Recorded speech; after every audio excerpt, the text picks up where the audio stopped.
Bring the horns in. We going all in. The man who killed my father is named Vincent Tobia. He was a BCI inspector.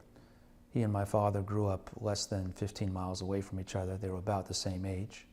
In his three recantations, which I've read and quote in the book, he can't remember how he got the gun.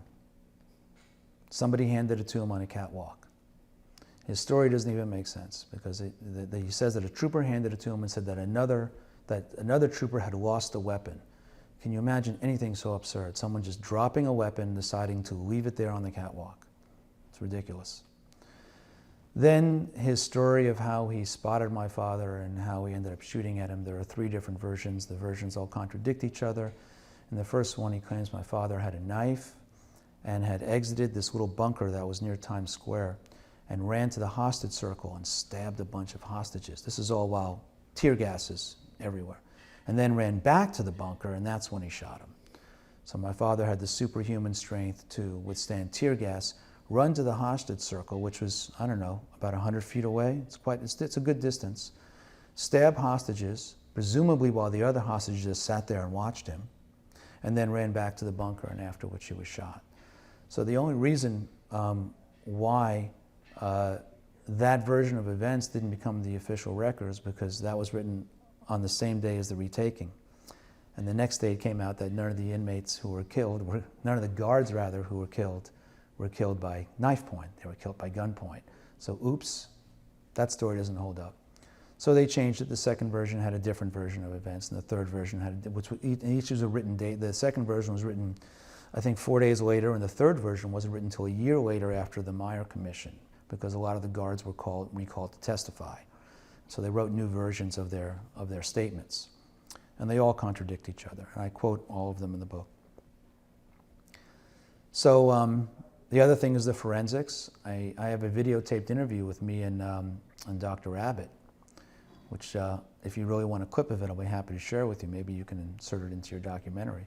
But I interviewed Dr. Abbott with the morgue photographs and his forensic report, which said that it was a shotgun blast. And this is very complicated to explain, and I've spent years trying to distill it down, and it's still hard to explain. The term shotgun immediately calls into images of like a scatter of buckshot. But at Attica, the word shotgun was also used to mean a single slug.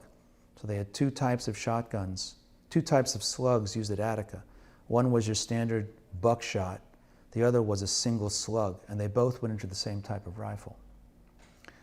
So for years, it was believed that my father was shot by a single slug in the shoulder, at which point the slug fell down to his lung, and he basically he suffocated under his own blood.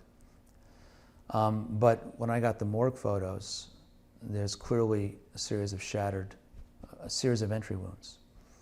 And the state's own forensic ballistics tests that were done the same day showed that a scatter pattern of 3 to 4 inches had to be fired from a distance of about 15 feet.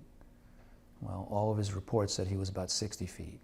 There's no way this wound could have been inflicted from 60 feet away.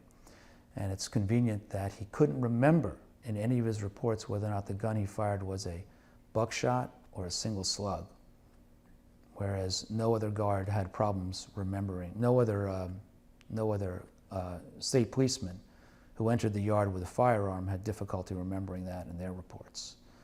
So there's a lot of lies and manipulation going on to cover up the fact that this was an execution.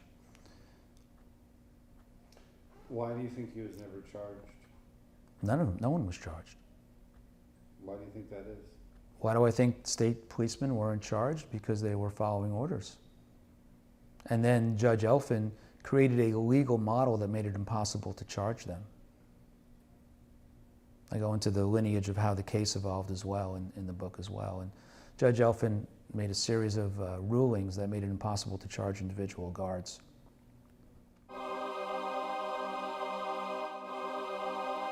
Bring the horns in. We going all in.